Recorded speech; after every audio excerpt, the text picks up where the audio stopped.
Sí, ¿Se profe. ve? Sí, se ve. ¿No hay inconvenientes para verla? Bueno, no sé, veremos. Cualquier problema me avisa. Bien, esta es la primera imagen.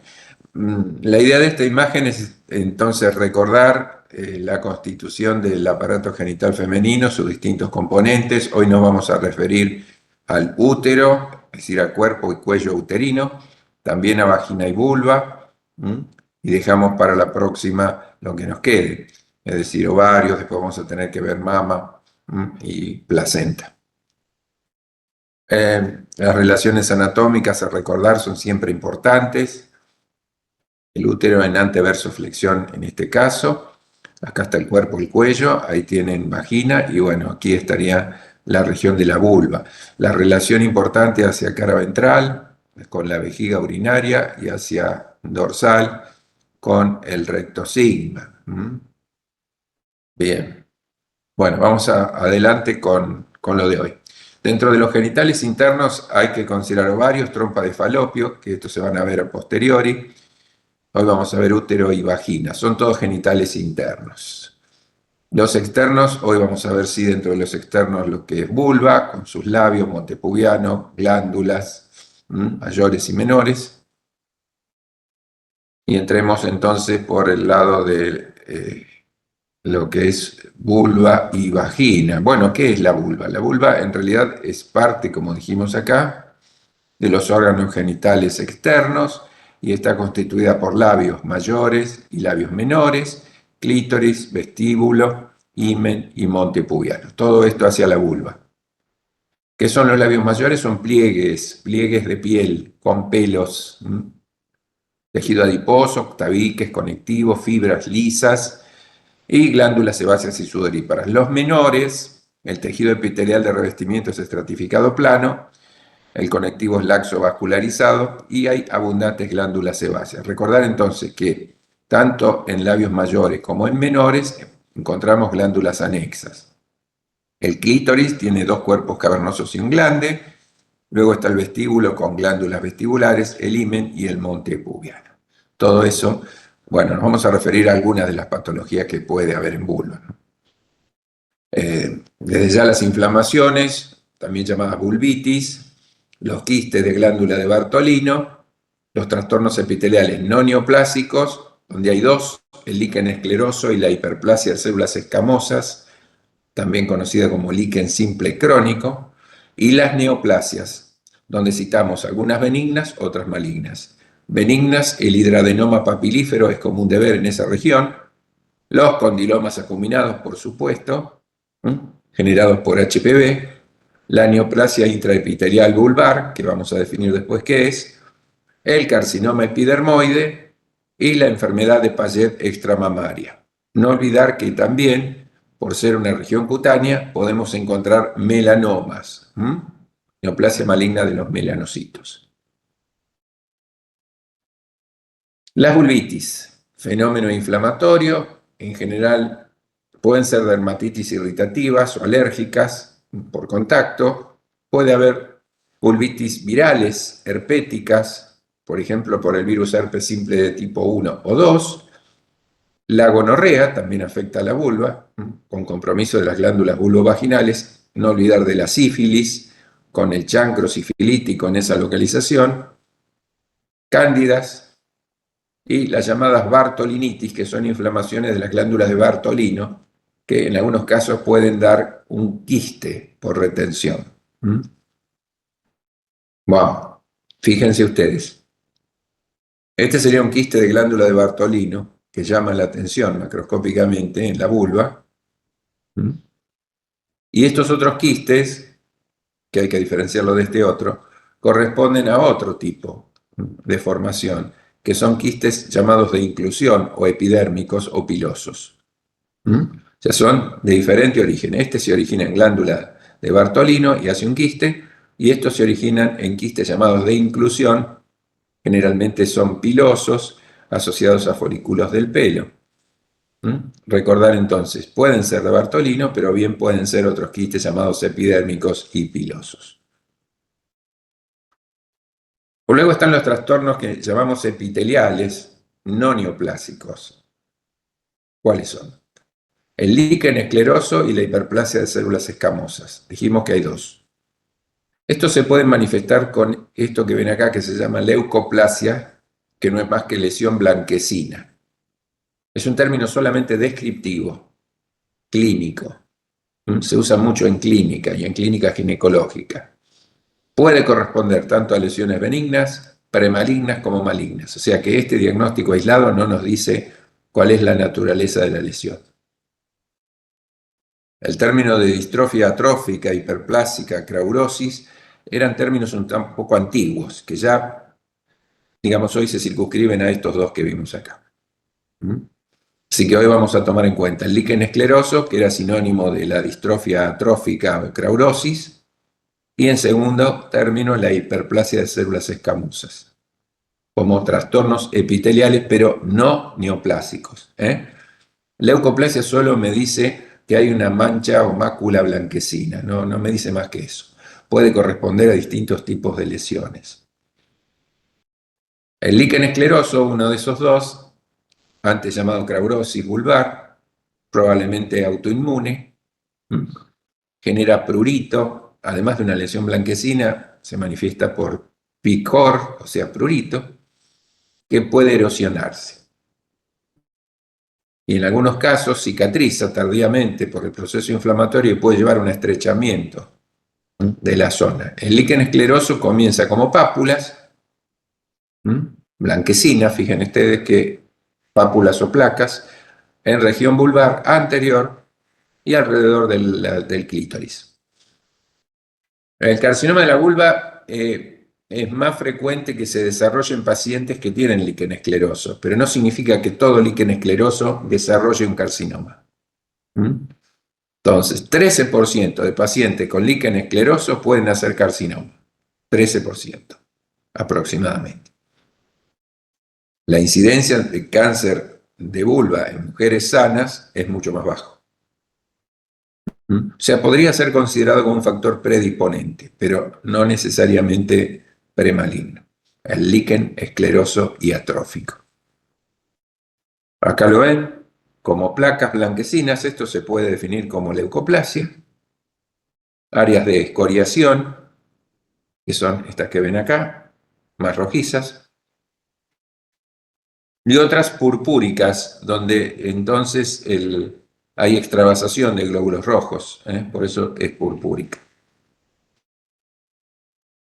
El líquen entonces escleroso se caracteriza por atrofia histológica, que se ve bien, del epitelio, disminución de la altura del epitelio. Ese epitelio estratificado plano tiene menos número de células. Luego también fibrosis y cicatrización, y esto es muy característico del líquen escleroso. La piel se vuelve gris pálida, como apergaminada, los labios se van atrofiando y el introito tiende a estrecharse. Es muy común encontrar degeneración hidrópica de células basales. Estos serían cambios que vimos en lesión celular, recuerdan la vacuolización de muchas de estas células como consecuencia de una lesión reversible. Degeneración hidrópica de células basales.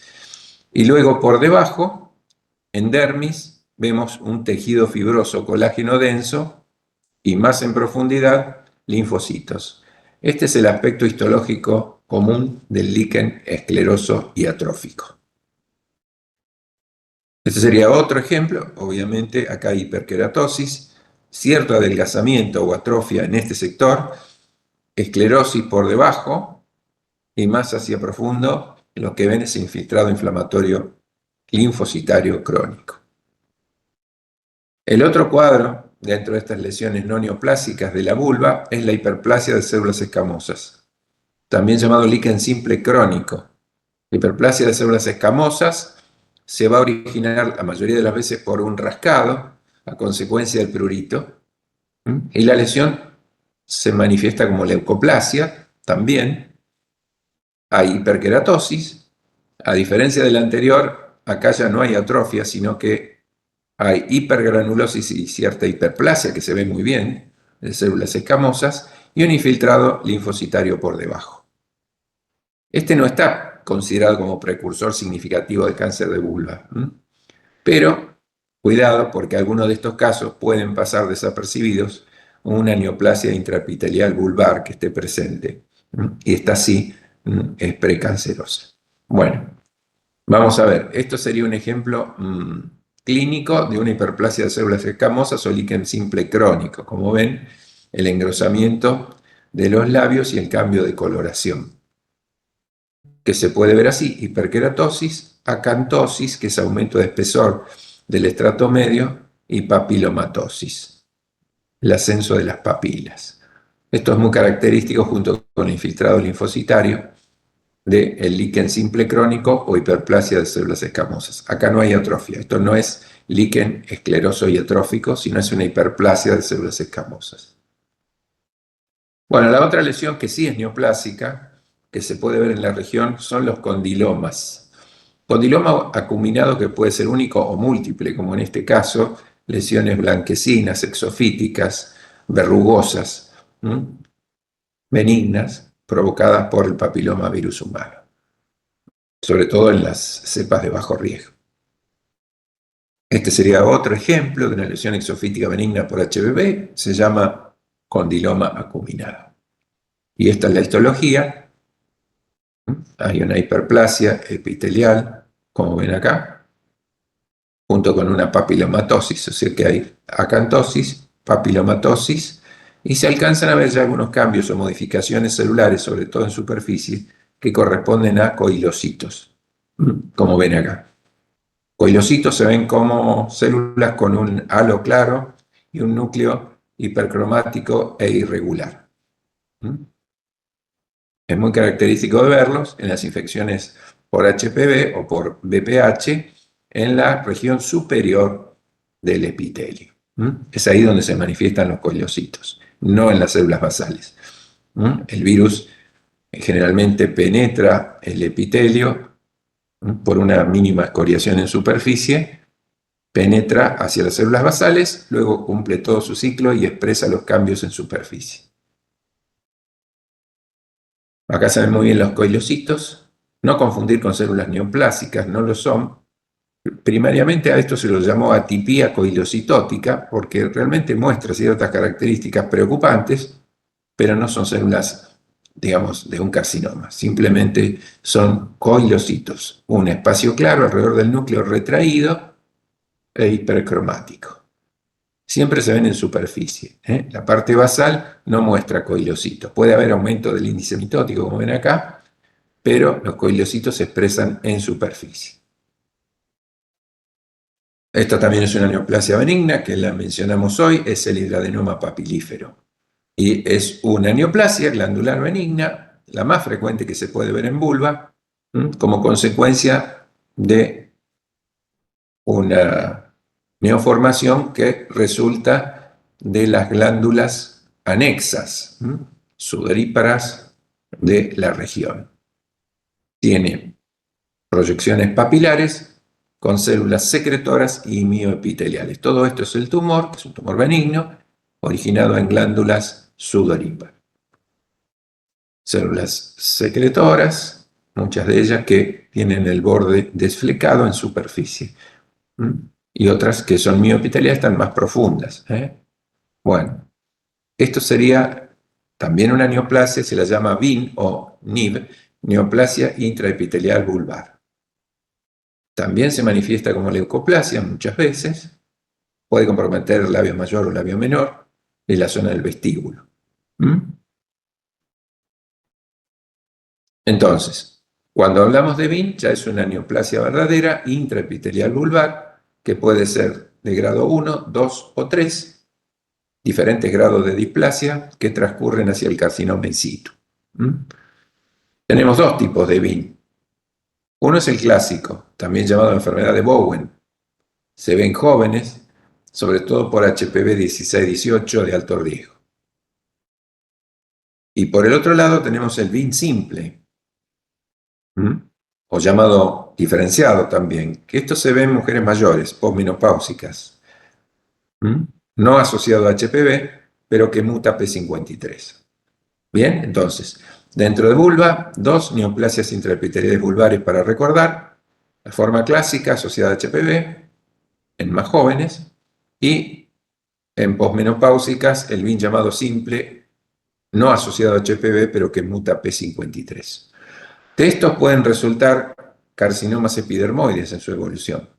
Uno hace el carcinoma epidermoide poco diferenciado, verrucoso o basaloide, y el otro, este que ven acá, si transcurre, pueden hacer un carcinoma epidermoide bien diferenciado, invasivo y queratinizante. ¿Bien? Bueno, entonces tenemos el BIN de tipo usual, clásico, ovoenoide, basaloide o mixto en su presentación histológica, asociado a HPV, el BIN de tipo diferenciado simple en pacientes mayores, asociada a dermatosis muchas veces y a líquen escleroso. Y luego podemos poner un tercero que sería no clasificado, donde no entra en ninguno de estos dos grupos. Las características, ahí tienen el tipo usual, que está en azul, y puse en rojo el tipo diferenciado simple. Entonces en azul puede ser verrugoso, basaloide en su presentación histológica, y el diferenciado tiene un epitelio engrosado, con crestas que se pueden fusionar, puentes, citoplasma eosinofílico, puede haber perlas de queratina, nucleolos prominentes y sobre todo cambios en células profundas. ¿Sí? Acá van a encontrar fundamentalmente los cambios atípicos, en este caso. El BIN diferenciado, que se ve en pacientes mayores. Bueno, este sería el BIN clásico asociado a HPV. Hay distintos factores del huésped y sobre todo el HPV de alto riesgo que puede comprometer el epitelio vulvar normal y me puede generar un BIM usual y de ahí un carcinoma invasivo, verrugoso o basaloide.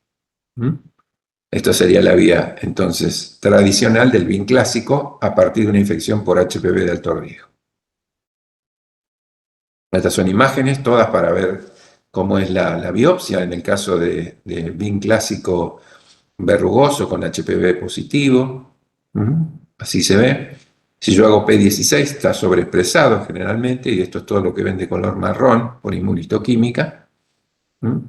Y un índice de proliferación alto. Todo lo que ven acá en marrón oscuro son núcleos de células que se están dividiendo o por lo menos están en ciclo. Este es el verrugoso clásico entonces. Como se asocia, dijimos, a HPV, es común encontrar cambios coilocíticos. Pero hay una displasia importante en todo el espesor.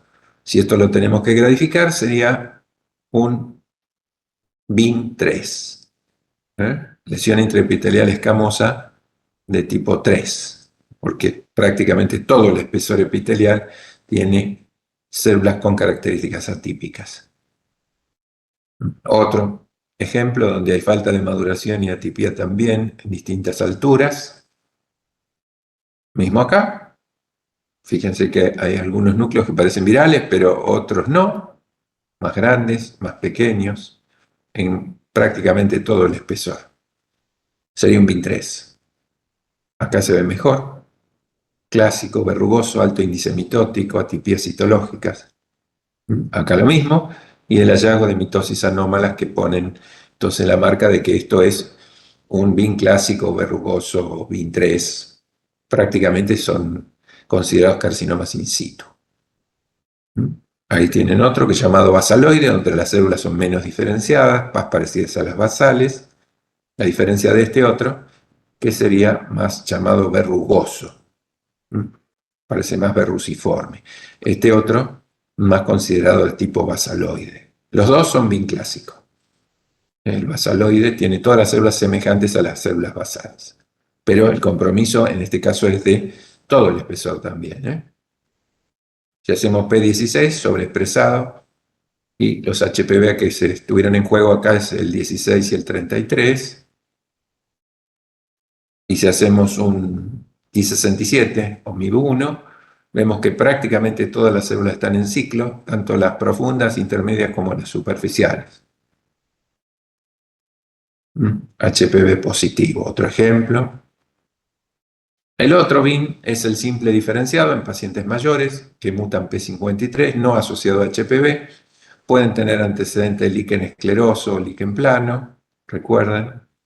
Y de un epitelio vulvar normal vamos a un VIN llamado diferenciado y de ahí puede evolucionar a un carcinoma invasor llamado queratinizante, no asociado a HPV, pero que muta P53. Estos son ejemplos histológicos, HPV negativo. Y los cambios, dijimos, principalmente en comienzo hay que buscarlos en los planos más profundos del epitelio. Suelen aparecer allí. Esta sería la profundidad del epitelio. Y el infiltrado inflamatorio crónico acompaña la lesión. ¿Ven? Acá mayor aumento, notamos que los cambios que no tienen que pasar desapercibidos están en la profundidad del epitelio, en el BIN llamado simple diferenciado. Todas imágenes mitóticas, estas y estas, y núcleos realmente irregulares. Hay anisocariosis, obviamente acompañados de anisocitosis y nucleolos marcados. Esto también, bueno, se ha hecho entonces un marcador de proliferación, que es Ki67, donde me deja ver prácticamente todo el espesor está con células ciclantes.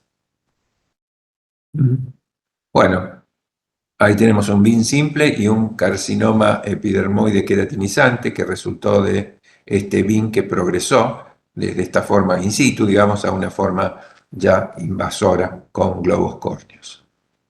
HPV negativo. Y otra de las entidades que hay que recordar es la enfermedad de Payet de la vulva.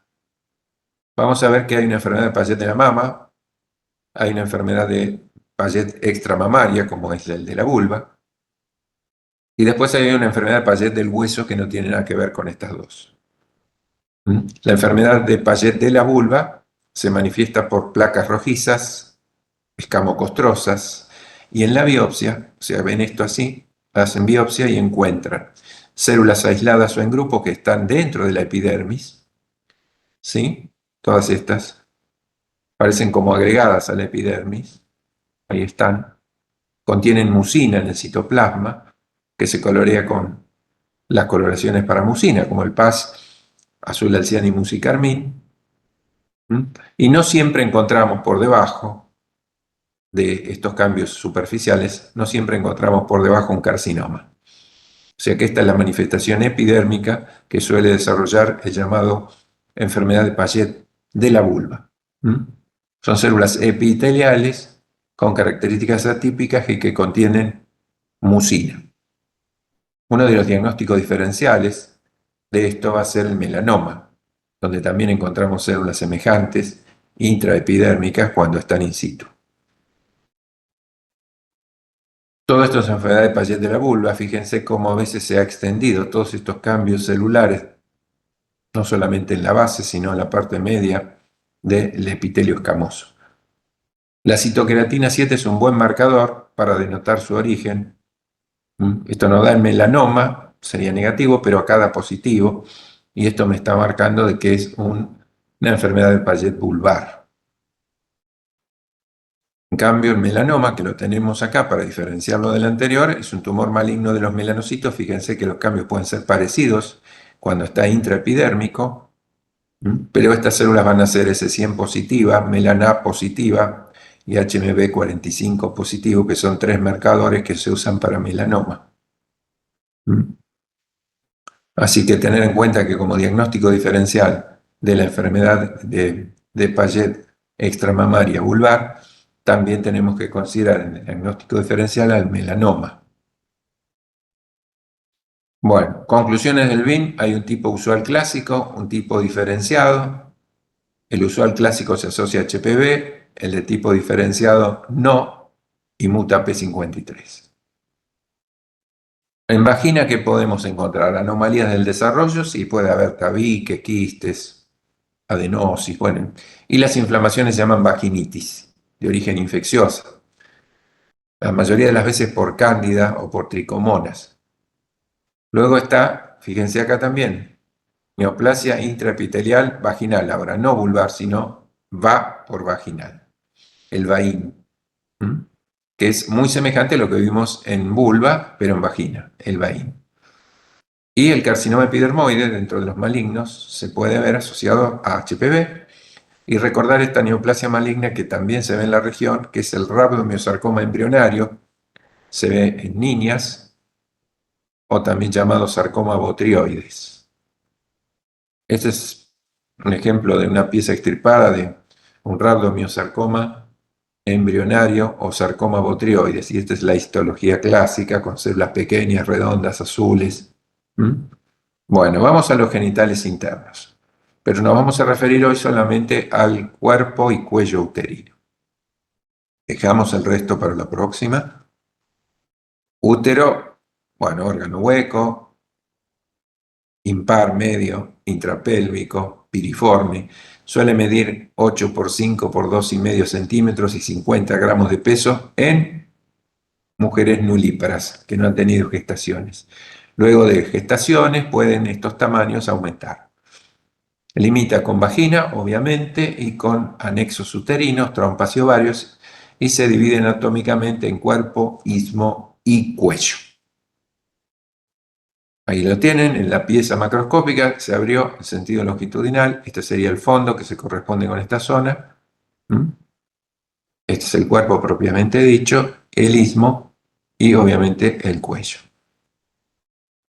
Ahí está dando una medida de 7,5 centímetros también. Por histerometría se puede medir la longitud y está bien, 7,5 centímetros.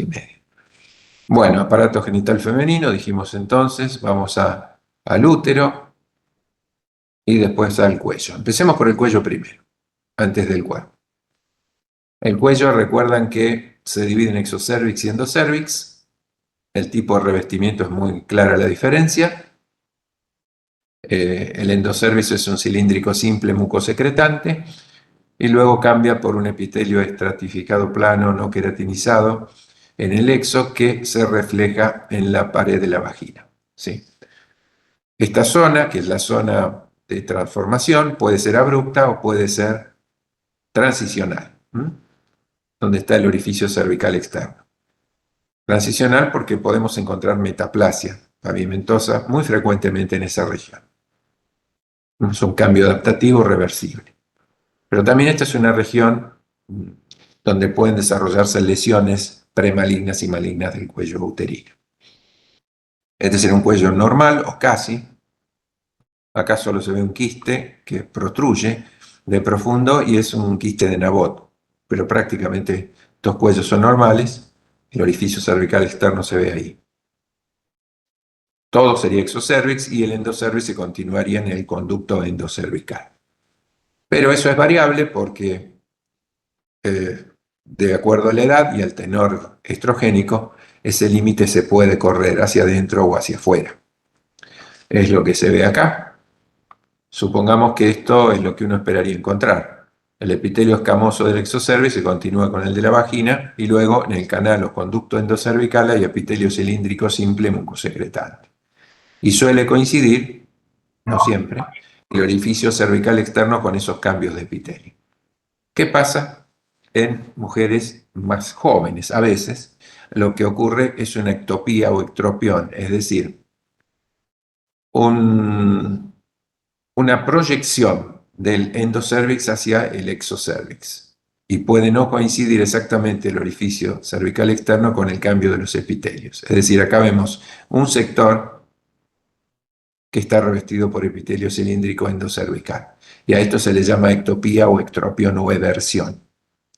Luego hay cambios que suceden acá, que puede ser el cambio de este epitelio por otro, pavimentoso, y hacer una metaplasia en esta zona.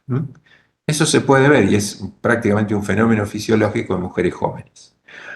Luego, lo que puede ocurrir después de la menopausia es una inversión. En lugar de haber una eversión, una inversión, y el epitelio escamoso le gana al cilíndrico, que se introduce entonces el escamoso dentro del conducto o canal. no coincidiendo siempre el orificio cervical externo con el cambio de los epitelios. Así que tener en cuenta que ese límite se puede correr. A veces coincide y otras no con el orificio cervical externo. Acá tenemos de nuevo lo mismo. Eso sería en una prepuber. Acá están coincidiendo prácticamente los límites del orificio cervical externo con los cambios epiteliales. Acá hay una diversión, que puede ser en una mujer después de la pubertad, que el endocervix sobresale hacia afuera y está cubierto por epitelio cilíndrico simple. Después de la adolescencia suele verse que ese epitelio cilíndrico simple evertido es reemplazado por un escamoso, es decir, hace una metaplasia. Todos son cambios prácticamente fisiológicos. Después de la posmenopausia dijimos el límite se puede correr hacia el conducto, hacia el interior, hacer una inversión. Así que bueno, recordar esos cambios que podemos encontrar. Si este es el endocervix, el epitelio cilíndrico con células de reserva, estamos en la zona de eversión, imagínense ustedes, o de transformación, donde ese epitelio cilíndrico puede cambiar, hacer la metaplasia hacia un epitelio escamoso. Esta sería la unión de los epitelios, donde vemos el epitelio, que se ve muy bien acá, del ectocervix, estratificado plano no queratinizado. Entonces, del cilíndrico podemos pasar al estratificado plano no queratinizado en forma abrupta, o podemos pasar a través de una zona de transformación o eversión con metaplasia escamosa. Bien, acá tenemos lo mismo, pero en imágenes histológicas. Esto sería endocervix. Ven que hay glándulas endocervicales, así que no cabe duda de que esto es endocervix y el epitelio es cilíndrico, simple. Luego acá está cambiando ese epitelio, acá y acá, por un epitelio escamoso. Finalmente esto es ectocervix con un epitelio escamoso o estratificado plano no queratinizado. Este es el exocervix normal con sus distintas capas superficiales. Acá se ven los núcleos más aplanados, no hay queratinización. Estas son las capas basales, donde hay una sola capa de células germinales que se divide y se va a diferenciar en las otras capas. O sea, estrato basal, el que le sigue por arriba se llama parabasal, el estrato más numeroso es el intermedio, y luego el estrato superficial, donde las células se aplanan y se descaman. Esto también es igual a esto en parte, porque estas células que se ven acá con citoplasma claro es porque contienen glucógeno, normalmente es así en una mujer joven. Luego en algunas edades frente a algunas infecciones, ese epitelio puede tener menos glucógeno como este y las células no verse con citoplasma claro. Se le llama hipoglucogénico. Esto es endocervix, no cabe duda, cilíndrico simple y glándulas o criptas endocervicales, que son estas que se ven acá. Acá vemos la unión entre un epitelio y otro, que como dijimos podía ser abrupta, como en este caso, o a través de una zona de metaplasia. Acá queda apenas un pedacito que podría estar cambiando de un epitelio cilíndrico a un escamoso. Pero prácticamente la unión acá, escamo-cilíndrica o escamo-columnar, es abrupta. Cambio acá lo hace, el cilíndrico va cambiando progresivamente al escamoso y lo hace en forma gradual. Hace la metaplasia escamosa acá. Acá se ve cómo ha sido reemplazado el epitelio cilíndrico por el epitelio escamoso, es decir, acá hubo una metaplasia escamosa. ¿Por qué? Y porque hay glándulas o criptas endocervicales acá. Era de esperar encontrar cilíndrico acá también. ¿Qué pasa? Que el cilíndrico fue modificado y reemplazado por el epitelio escamoso, es decir, una metaplasia escamosa o epidermoide. Se la puede llamar inmadura, inicial, o madura cuando hay una buena estratificación final. Acá de nuevo, endocervix, luego se interrumpe, esto es exocervix, pero ustedes me dirán, ¿cómo va a ser exocervix si veo glándulas o criptas endocervicales? ¿Qué ocurrió acá? Y este cilíndrico se modificó a un escamoso, hizo metaplasia, así que todo esto es metaplasia. Se ocluyó inclusive una de las glándulas en superficie y se empieza a acumular moco aquí dentro de esta cripta o glándula y esto va a generar un huevo o quiste de Nabot. Así que esto es endocervix con metaplasia. Y esto es endocervix sin metaplasia. Bien.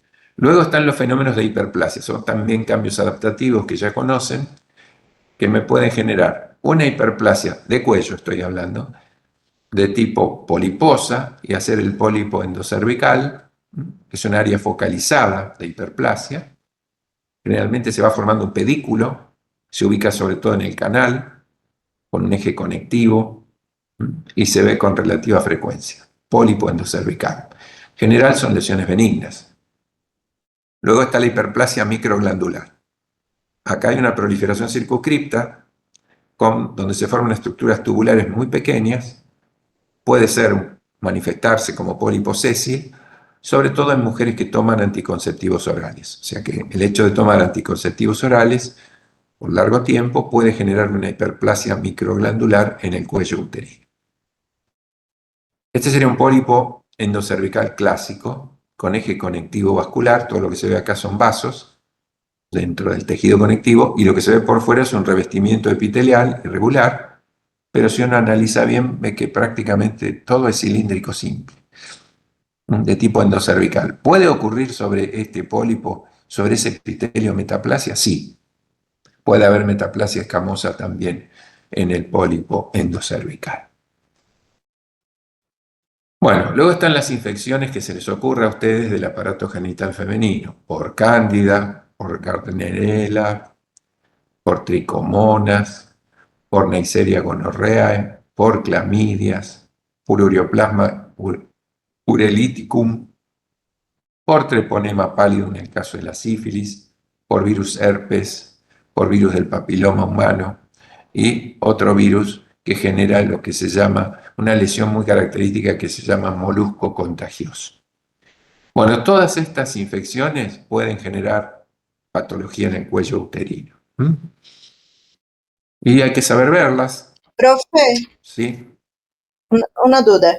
En relación a las neoplasias, así como en otros sistemas digestivos y tal, acá hay alguna o cuáles que deberíamos, ¿cómo es que podría decir?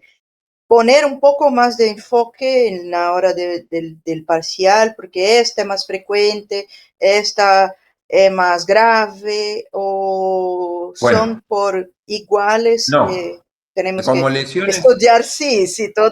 no, hay que estudiar todo, pero de todas maneras, las lesiones más frecuentes neoplásicas en cuello uterino benignas son los condilomas acuminados por HPV.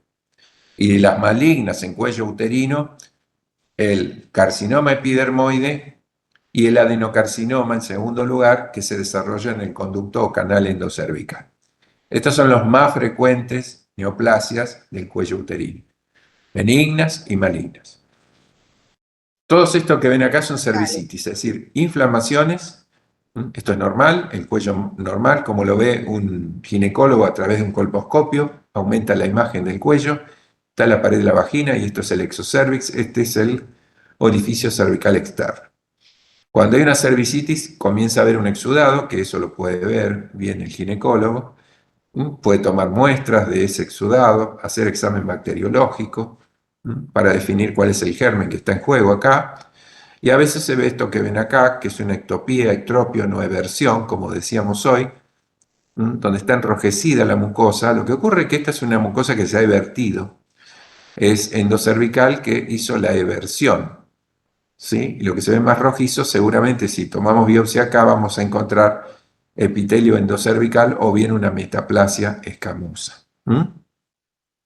Como se ve acá. Si acá correspondió a una metaplasia escamosa de esta zona.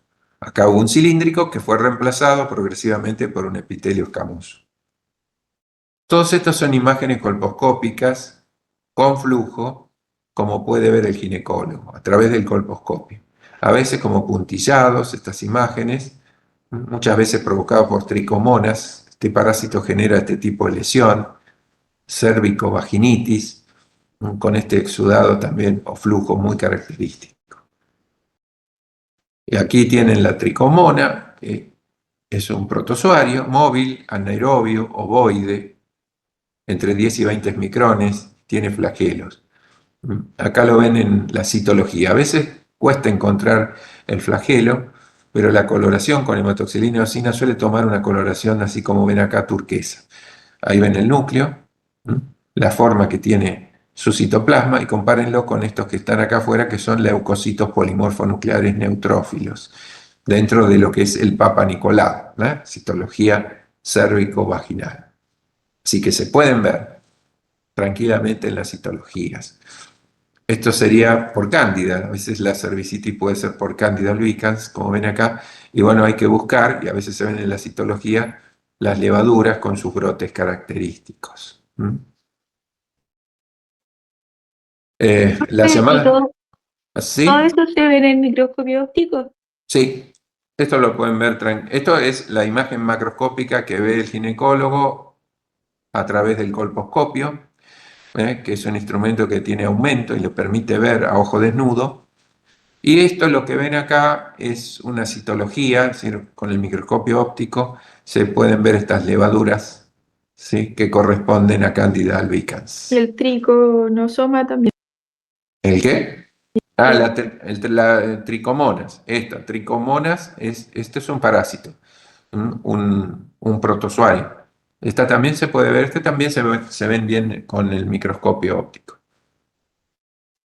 Bien, esto que ven acá, que es más complejo de ver, son más chiquititas estos gérmenes y se agrupan y tapan las células en una citología. Esto es Papa Nicolau, y estas son células que se descaman y ven como que las células estuviesen rebosadas, tapadas por unos gérmenes que en realidad se llama Gardnerella vaginalis. Difícil de pronunciar. Gardnerella vaginalis. ¿Han visto algo de esto en microbiología?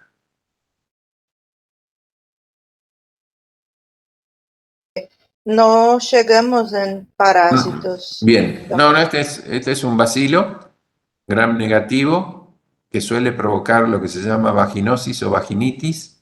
Este es el nombre propio y se lo suele Disculpe, ver, sí, no llegamos a ver esa parte bien, ginecológica. aprofundada. Bien, bueno, acá el exudado que genera esto es un fluido gris verdoso y maloliente. Ya el ginecólogo lo sospecha. Y cuando hace el Papa Nicolau en los extendidos se alcanzan a ver células intermedias y profundas cubiertas como si estuviesen rebosadas por cocobacilos, que son estos.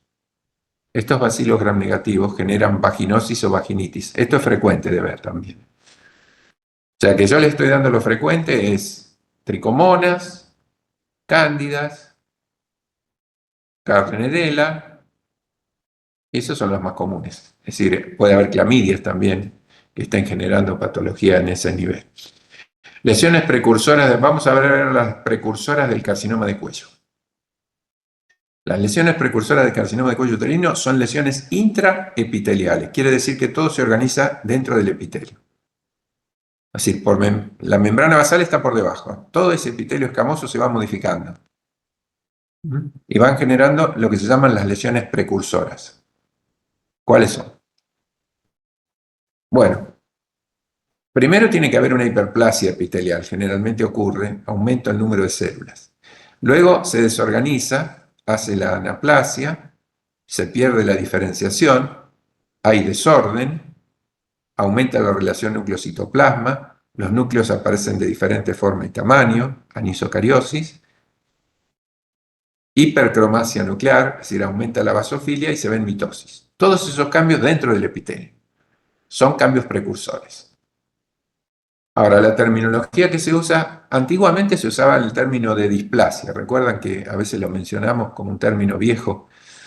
Tiene una displasia del epitelio del cuello uterino. Hoy no se usa tanto ese término, sino que lo que se usa es el término de neoplasia intraepitelial cervical, SIN en inglés o NIC en español.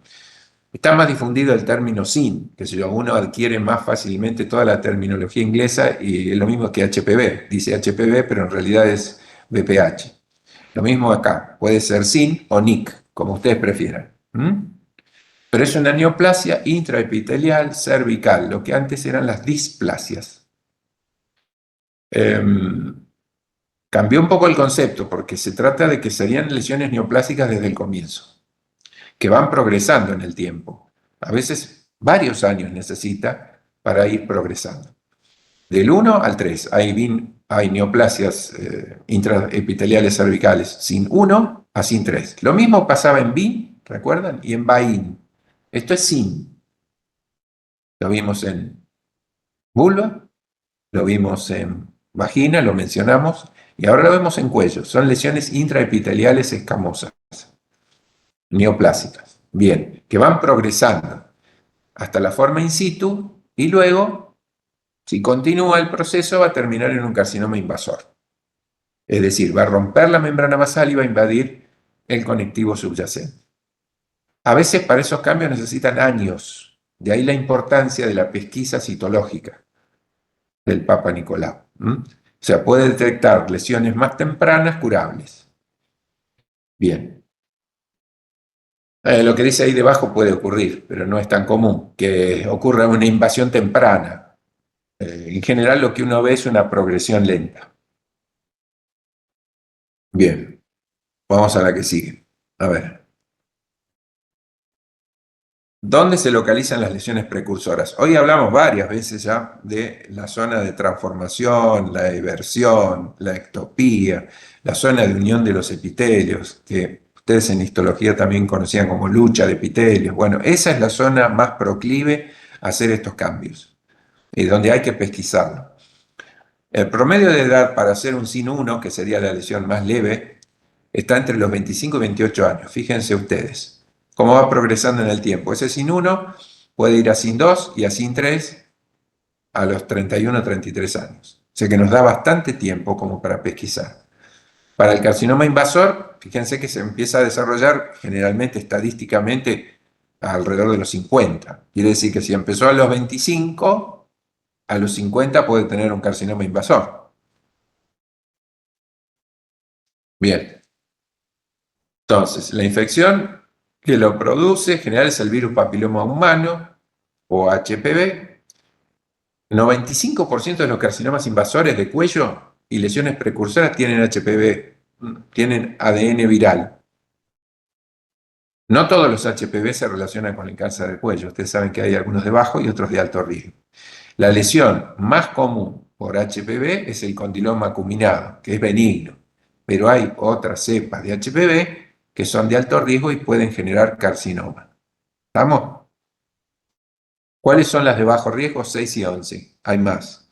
¿Cuáles son las de alto riesgo? Por lo menos 2, 16, 18. Bueno, todo esto empieza, yo esto acá lo explico en el Power, pero es un poco largo. Como dijimos hoy, la lesión por HPV consiste en una hiperplasia con papilomatosis, acantosis, queratinización, células binucleadas y los coilocitos. ¿Recuerdan los coilocitos en superficie? Como tiene el condiloma acuminado. Es la fase que se llama productiva del virus. Es decir, el virus necesita de células para reproducirse. Hay una escoriación del epitelio, el virus se introduce, generalmente por traumatismos sexuales, entra hacia la capa basal. Y una vez que está en la capa basal, empieza a reproducirse parasitando células.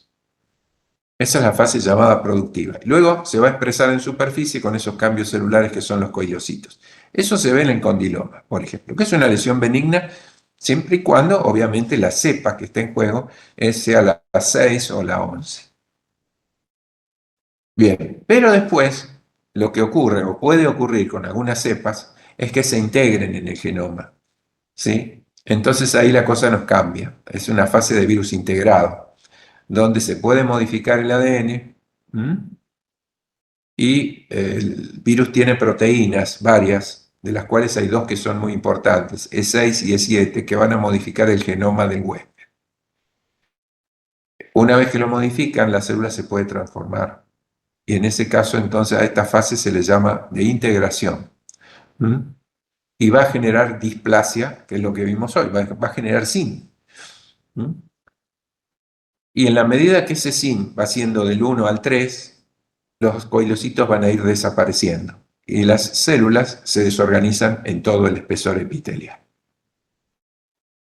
Bueno, acá tenemos algunos virus ADN oncogénicos. ¿Qué significa? Que estos virus pueden producir cáncer y contienen ADN. Fíjense que primero en la lista es el virus del papiloma humano, HPV, pero no es el único.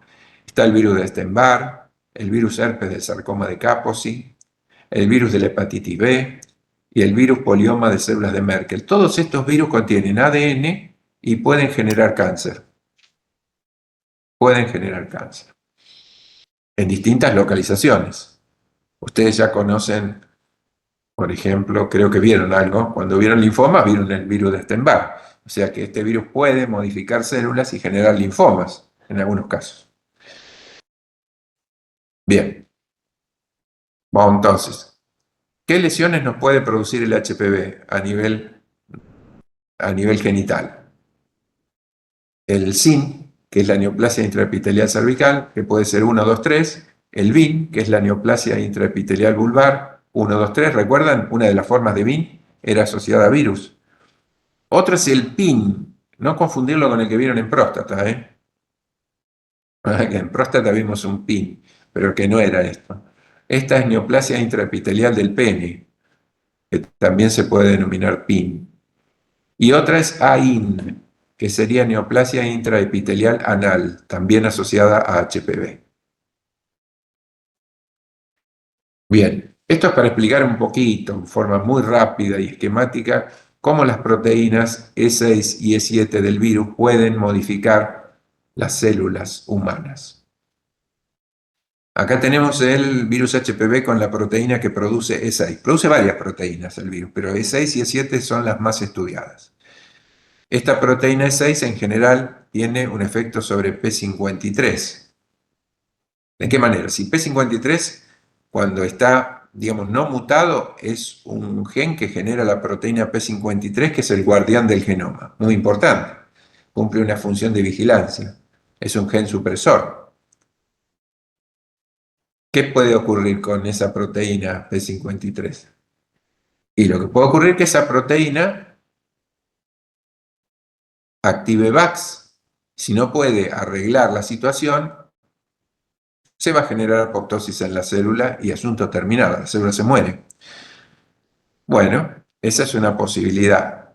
Otra posibilidad sería que P53 a través de P21 bloquea las ciclinas y detenga el crecimiento. Todo esto es normal, ¿no? O sea, P53, guardián del genoma, puede resolver, reparar, bien, si no, va a la apoptosis, la célula, y si no, se detiene el crecimiento.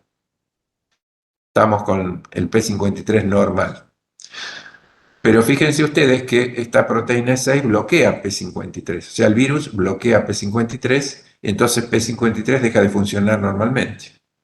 Las células no se mueren y no detienen su crecimiento. Luego hay otra proteína del virus que es E7, que va a bloquear a otra proteína que es P21, que a su vez bloquea a esta ciclina. Así que por este otro lado, E7, en lugar de detener el crecimiento, lo que va a ocurrir es que el crecimiento siga su curso. Tanto E6 como E7 son dos proteínas virales entonces que favorecen la transformación maligna de la célula. ¿De qué manera? Disminuyendo la muerte y estimulando el crecimiento celular, la división celular. Bueno, esto es en forma muy, muy simple. ¿Cómo puede actuar el virus? Uno actúa sobre este gen supresor que es RB y E6 actúa sobre este gen supresor que sería P53. Bloqueando a P53 y bloqueando a RB, yo puedo transformar la célula, porque esa célula no va a reparar tan fácilmente y no va a detener su crecimiento. Y si tiene mutaciones, va a acumular cada vez más mutaciones en las células hijas que se siguen dividiendo. ¿Está más o menos cuál es la idea de estas dos proteínas virales para provocar cáncer? Vamos a hacerlo más fácil. Tienen HPV, infecta una célula basal. Esta célula basal de pronto comienza a dividirse incontroladamente, hace la hiperplasia y puede ser una lesión benigna. A eso se le llama condiloma, depende de qué HPV esté en juego. En otros casos, cuando es un HPV de alto riesgo, lo que va a ocurrir es que la célula se va a modificar, va a sufrir lo que antes se llamaba displasia, sin 1, 2, 3, hasta ser un carcinoma in situ.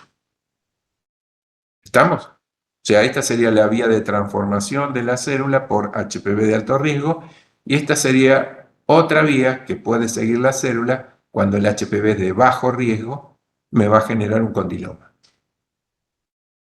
¿Está, no? Bien. Bueno, entonces HPV hay más de 100, algunos hablan hasta 200 genotipos descritos.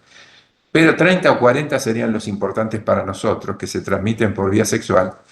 Y fíjense que están los de bajo riesgo, mencionamos solo el 6 y el 11, hay muchos más para recordar. Y los de alto riesgo, 16, 18, pero hay muchos otros más.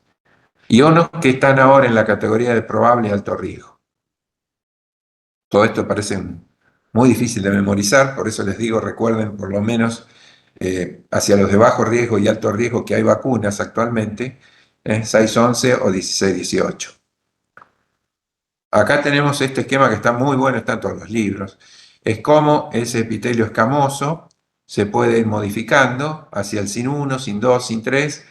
El SIN 3 es el equivalente ya al carcinoma in situ, o antes llamada displasia severa. Así que esto es lo que se usa actualmente. Y acá cómo se ven los cambios citológicos en cada una de esas etapas. Acá van a ver células normales, pero acá ya modificadas, como las ven ahí. Factores de riesgo para el cáncer de cuello uterino. Relaciones sexuales a temprana edad, sí, por mayor exposición al HPV. Compañeros sexuales múltiples, lo mismo. Compañeros sexuales de alto riesgo, obviamente que si están infectados también. Y acá tenemos el SIN. Este podría ser entonces un SIN 1 porque los cambios y modificaciones son basales y lo que se ve arriba son coilocitos. O sea que hay expresión de coilocitos y los cambios, digamos, displásicos son basales. Esto sería un SIN 2, 2/3 comprometidos, y este un SIN 3, 3/3 comprometidos, equivalente a carcinoma in situ.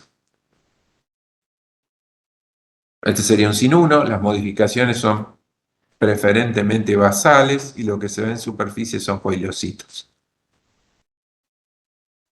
Bien, esto sería un SIN 1, también se los puede llamar L-SIL en inglés. ¿Qué es esto? Vamos a traducir L-SIL. ¿Alguno sabe qué es?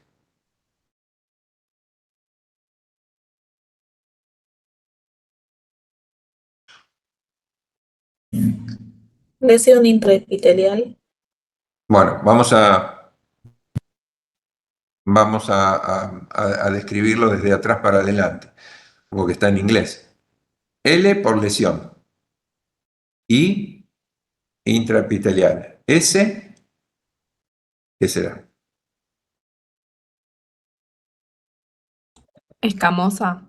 Claro, pues está en inglés, escamosa. Entonces, squamous intraepithelial lesion, o lesión intraepitelial escamosa. ¿Y L, que va acá adelante? De bajo grado. Esto es low, claro, bajo grado. Entonces, una lesión intraepitelial escamosa de bajo grado. Si acá ponemos una H, sería de alto grado, high. Pero está la L. Esto es equivalente a SIN 1. Entonces, SIN 1 o NIC 1 es equivalente a L-SIL. Los cambios son predominantemente basales, del tercio basal, porque no confundan con esto que se ve acá arriba, que esto parece bastante feo también, pero estos son coilocitos. Si uno se olvida de que estos son coilocitos, los cambios displásicos son del tercio basal. Por eso es SIN 1. En la que sigue, fíjense que ya es un SIN 2. Ajá, vamos a describir esto. Primero, yo puedo decir que esto es una biopsia donde veo un epitelio estratificado plano, no cabe duda, de la mucosa. Abajo veo la lámina propia o tejido conectivo de la mucosa. Acá estoy viendo algo que me orienta. A ver si alguien se da cuenta. Esta estructura que se ve acá, que tiene un epitelio cilíndrico, ¿a qué representaría?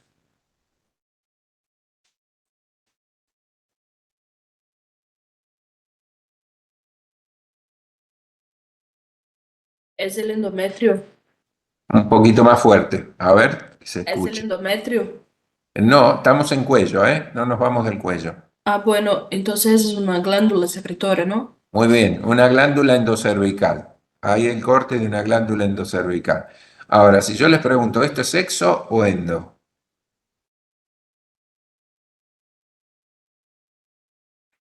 Es la Esto, parte de transición. Bien, esto es endo, porque esto me da la pauta de que estamos en endo, pero veo un epitelio escamoso. Y fíjense que si presto más atención, me están quedando unos remanentes de epitelio cilíndrico acá como desprendido en superficie. ¿Qué ocurrió acá?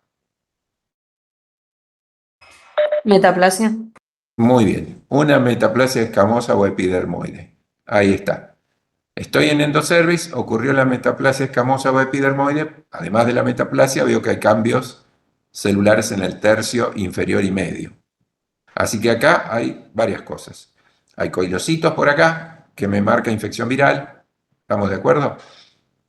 Todo esto. Está acá son coilocitos, todo. Bien. Pero en la parte media, en la parte inferior, hay desorden e hipercromasia agregada. Esto es indicio de metaplasia previa. Quiere decir que hubo una metaplasia y después hizo la displasia y progresó a un sin doya. Quiere decir que hay un compromiso de 2/3. ¿Está claro esto? sí. Ujú. Vamos a ver acá. Fíjense, sin 2 HSIL. O sea, hay lesión intraepitelioide escamosa de alto grado. Fíjense, vamos de abajo para arriba. Esto es endocervix de nuevo, lo mismo. Así que acá ocurrió una metaplasia y esa metaplasia después hizo displasia, pasó por un sin 1 y ya estamos en un sin 2 porque hay compromiso de 2/3 y siguen persistiendo los coilocitos. Bien, me da la pauta de que hubo una infección viral que ha generado un sin 2 o HSIL. Si esto lo dejo progresar, seguramente va a ser sin 3 también dentro del HSIL. Y si lo dejo progresar todavía más en tiempo, puede que ya sea un carcinoma in situ y pase a ser un carcinoma invasor. Que acá todavía no veo invasión. ¿Está claro? Sí, profe. Fíjense esto. Ya acá no puedo decir si es metaplasia o la hubo o no, porque no hay referencia. Pero sí el epitelio tiene cambios que van desde la base a la superficie. Coilocitos quedan, pero muy poquitos. Mayoritariamente son células displásicas que ocupan casi los 3/3. Por eso le pongo sin 3 HSIL. La membrana basal no la veo, pero supongo que está acá. Si hacemos paz la veríamos bien y está indemne. Es decir, no hay invasión del conectivo. Todo esto es conectivo estromal, pero está libre. Bien, vamos a ver. Coilocitos. Presten atención a esta imagen. Si hacemos un KISS, olvídense de esta, pero vamos acá. Hacemos KISS 67, vemos que hay células que proliferan. Normalmente las que proliferan son solo las basales. Y acá están proliferando las basales, las intermedias, inclusive algunas superficial. Así que esto me marca de que es patológico. Si viene una infección viral, esto está siendo un SIN, por lo menos un SIN 2. ¿Y qué ocurrió acá? Bueno, esto siguió evolucionando, dejó de ser SIN 3 o HSIL y aparece esto, ¿sí? En uno de los cortes. El epitelio transformado invade, rompe membrana basal y empieza a invadir el conectivo subyacente. Así que esto es microinvasión. Lo tengo que medir, suelen ser 3 milímetros a veces, para hablar de microinvasión, 7 milímetros por 3 milímetros. Y esto, bueno, ya está hablando de una invasión incipiente, pero invasión al fin. Ya podemos hablar de un SIN 3 o SIL de alto grado con una microinvasión correspondiente ya a un carcinoma invasor.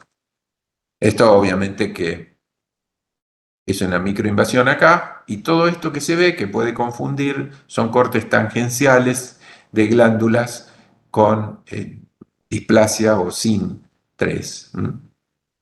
Esto es endocervix seguro porque sigo viendo endocervix normal por acá. Y lo que ocurrió es que estas glándulas han sufrido cambios de SIN 3 y se ven así. Pero esto progresó todavía más hacia una invasión. Quiere decir que esto ya es un carcinoma invasor, microinvasor. Vamos de nuevo acá. Esto es inflamación crónica, no cabe duda, hay muchos linfocitos. Este epitelio escamoso de pronto está sufriendo cambios. Fíjense, acá hizo un sin 3. No parece haber invasión. Tenemos en la misma biopsia, podemos ver un sin 1, un sin 2 y un sin 3. Es posible también, claro, porque hay toda una secuencia.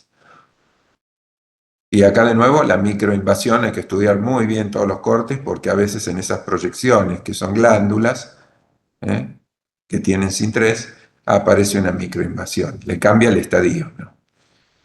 Bueno, entonces, las lesiones macroscópicas del cáncer de cuello uterino pueden ser elevadas exofíticas, ulceradas o infiltrantes endofíticas. Cualquiera de estas pueden encontrar combinadas a veces. La más frecuente es la forma ulcerada, pero se puede asociar a una forma elevada y una forma infiltrante. Esto que ven acá sería una forma elevada exofítica de un carcinoma epidermoide de cuello avanzado. ¿Sí? Acá está el orificio cervical externo. Todo esto es cáncer. Esto no, esto sería exocervix normal. Bueno, puede ser bien diferenciado, moderadamente o escasamente diferenciado. Es el carcinoma epidermoide o escamoso el más común. Lo recuerdan bien esto, ¿no? Cómo diferenciábamos si había no por las córneas, si encontrábamos muchas mitosis, mucha anaplasia, todo eso me iba dando distinta diferenciación. Este sería diferenciado o bien diferenciado, si quieren, porque está formando muchos globos o perlas córneas en la manera que va invadiendo.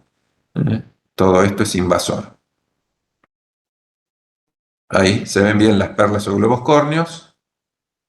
Se supone que cuando la diferenciación es buena, el pronóstico sería un poco mejor. Eso en general se corresponde. Este, por ejemplo, está muy poco diferenciado, es de esperar que se comporte peor. No veo globos o perlas córneas ahí. El otro carcinoma que se ve en cuello es el adenocarcinoma, pero este suele originarse en el endocervix. Y hay otro que se llama adenoescamoso, que es mucho más raro de ver. El adenocarcinoma de cuello también se asocia con HPV, sobre todo de tipo 18. Así que bueno, recordar el adenocarcinoma en cuello uterino también asociado a HPV. A veces se puede asociar a hiperplasias, pero la mayoría de las veces es por HPV. Ahí viene un adenocarcinoma de cuello. O sea, se abrió el cuello y la masa exofítica corresponde al endocervix. Y uno lo ve y bueno, tiene glándulas y tubos, es decir, es un adenocarcinoma, no es un carcinoma escamoso. Y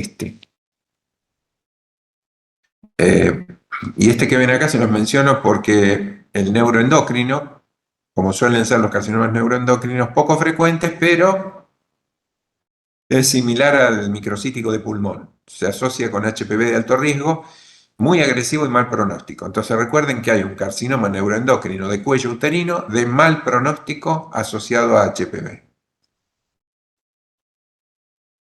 El microinvasor lo podemos medir, obviamente, si no, no sabemos si es microinvasor, 3 milímetros de profundidad y hasta 7 milímetros de superficie. La probabilidad de metástasis es casi nula, de ahí la importancia de estudiar muchos cortes tratando de ver si es microinvasor o no. Porque si tiene un microinvasor, bueno, es probable de que no tenga metástasis.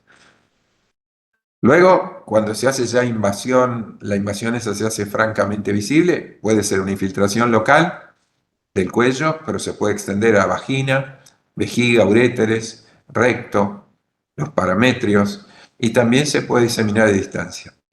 Como sería un carcinoma epidermoide de cuello, el más frecuente, las metástasis siempre hay que buscarlas primero por linfática.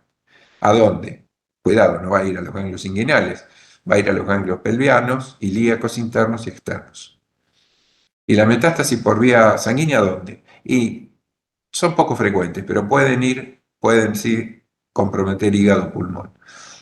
En general, el carcinoma epidermoide de cuello uterino es muy infiltrante localmente y no tan metastatizante a distancia. O sea que muchas veces el pronóstico empeora en la medida que compromete órganos vecinos, vejiga y recto. Y bueno, esto hay que aprenderlo. Son los estadios anatomoclínicos.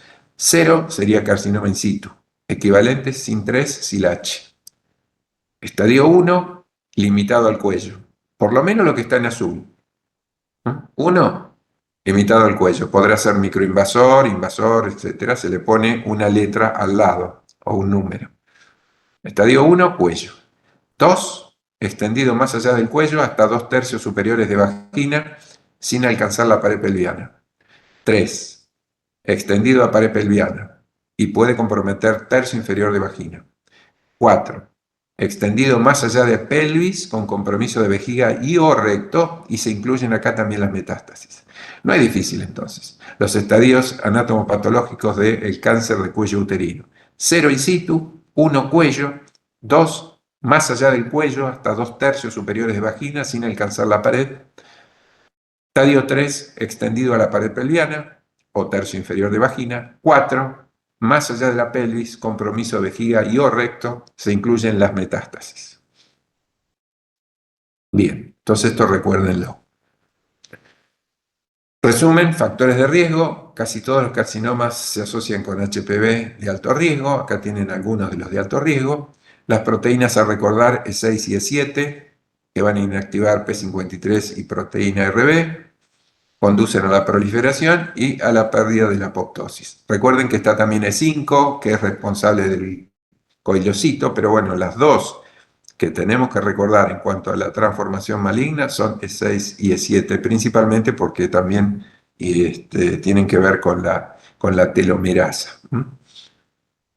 Bien, las displasias de alto grado o SIN tienen el HPV incorporado en genoma. No todas las infecciones por virus progresan a SIN.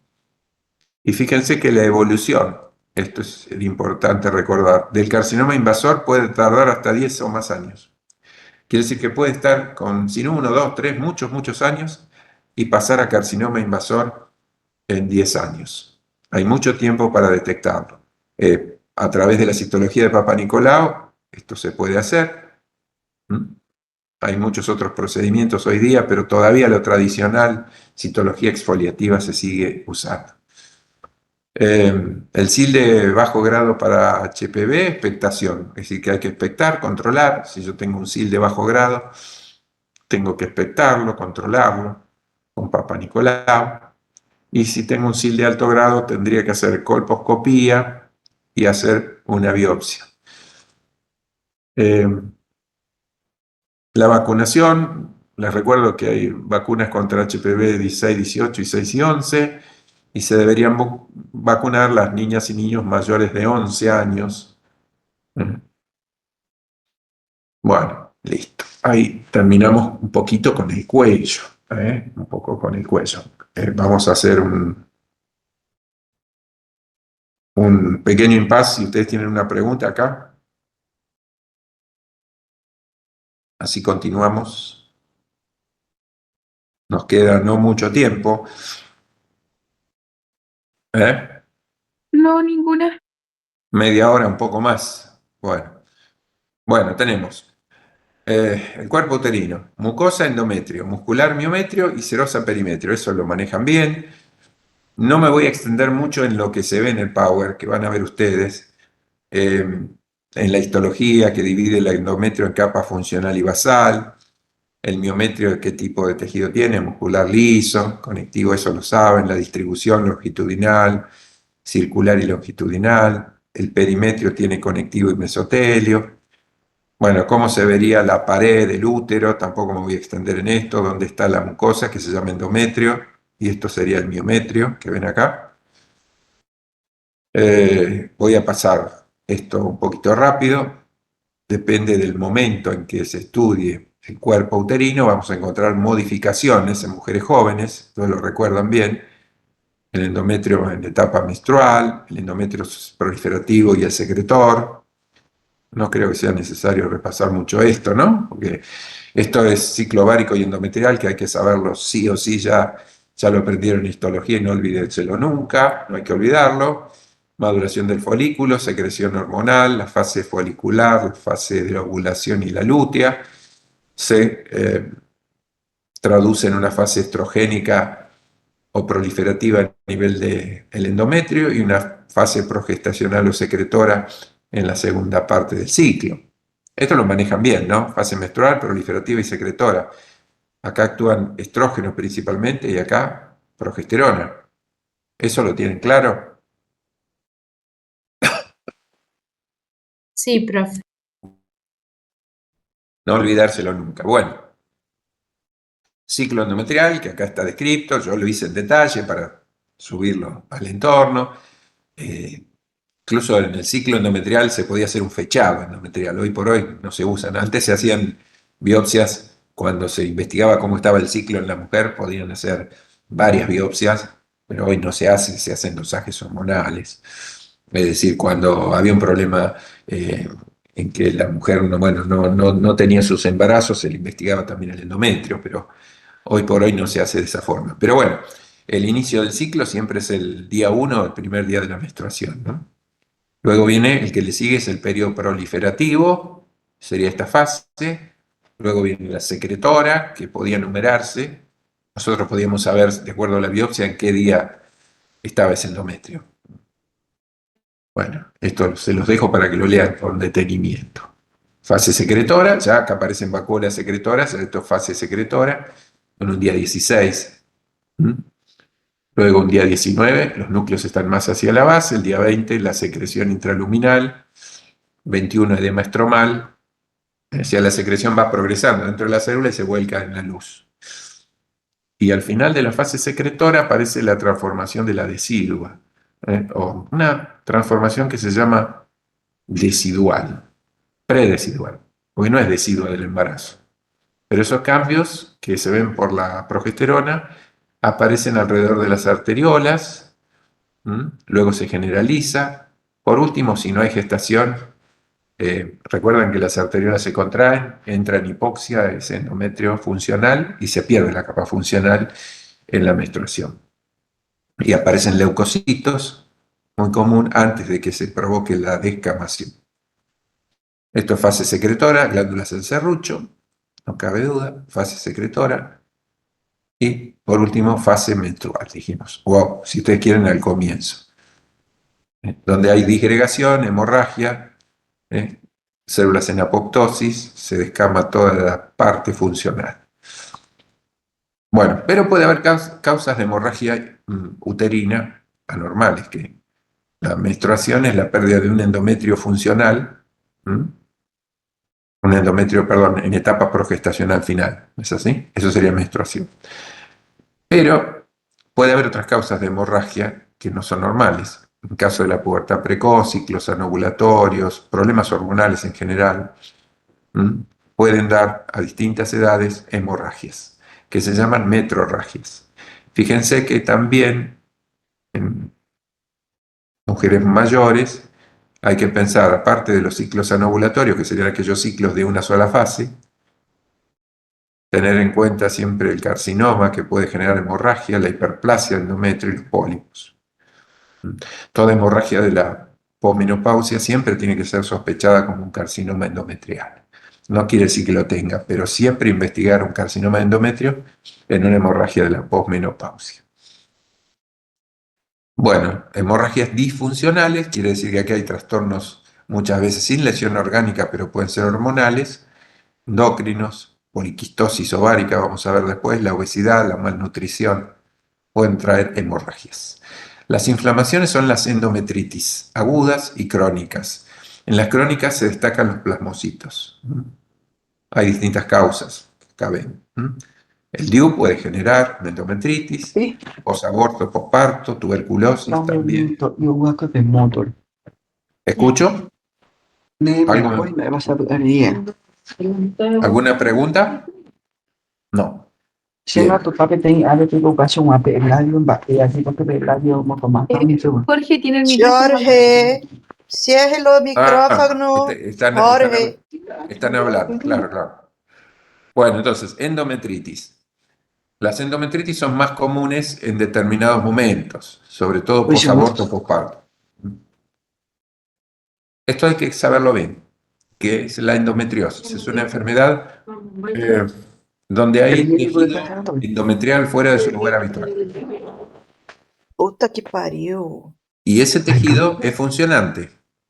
Así que hay que tenerlo en cuenta porque puede causar hemorragias, infertilidad, dismenorrea, dolor y dispareunia. Todo esto lo puede provocar la endometriosis.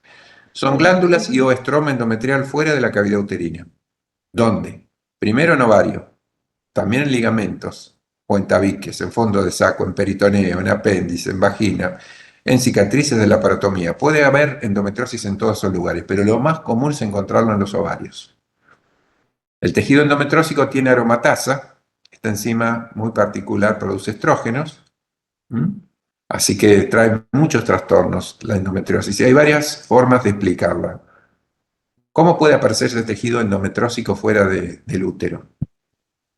Bueno, puede haber una regurgitación tubárica, puede haber una metaplasia del epitelio celómico, puede haber una diseminación venolinfática, ser venosa o linfática de ese tejido, o puede originarse a partir de células madre de la médula ósea. Así que las 4 teorías en la patogenia de la endometriosis las tienen que conocer.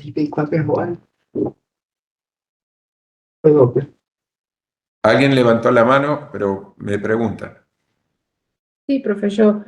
Me gustaría saber si la endometriosis se puede clasificar como un tipo de coristoma o si no, no va por ahí. No, es decir, hoy por hoy no se la califica como coristoma, entiendo lo que decís que puede ser desde el punto de vista de la definición, interesante.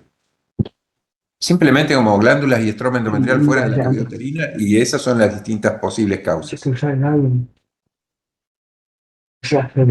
En ovario vamos a ver que también puede generar quistes endometriósicos. Esto es una biopsia con endometriosis. ¿Qué hay que encontrar? Lo que hay que encontrar para decir que es endometriosis, desde el punto de vista histológico, es estroma y o epitelio mülleriano más hemosiderina. ¿Por qué aparece hemosiderina? Porque hay hemorragia. Y la sangre transformada genera depósitos de hemosiderina. Así que con estos hallazgos podemos diagnosticar histológicamente endometriosis. La adenomiosis sería una forma particular de endometriosis, porque en general se la llama también una endometriosis interna, cuando aparecen glándulas y estroma endometrial profundos dentro del miometrio. Puede ocurrir dentro del mismo útero. Bueno, luego está el cuadro conocido como hiperplasias del endometrio. Estos cuadros es una proliferación exagerada del endometrio, generalmente por trastornos hormonales, ¿no? Aumenta la relación glándula-estroma y hay varios tipos de hiperplasias. Los síntomas son hemorragias. Cuando son de origen uterino se llaman metrorragias. Generalmente lo encontramos cerca de la menopausia. Y las causas, bueno, hay que pensar en varias causas que pueden estar en el ovario, generadas por hipersecreción de estrógenos o estrógenos no inhibidos, es decir, que los estrógenos son responsables de las hiperplasias. Hoy no lo mencionamos, pero sí cuando estudiamos acciones de agentes que podían provocar cáncer, alguna vez lo dijimos cuando estudiamos carcinogénesis, los estrógenos en realidad no es que vayan a ocasionar cáncer, no es que produzcan mutaciones, pero sí favorecen el terreno, porque son factores promotores de la división celular. Bueno, en las hiperplasias lo que puede haber es un fenómeno adaptativo.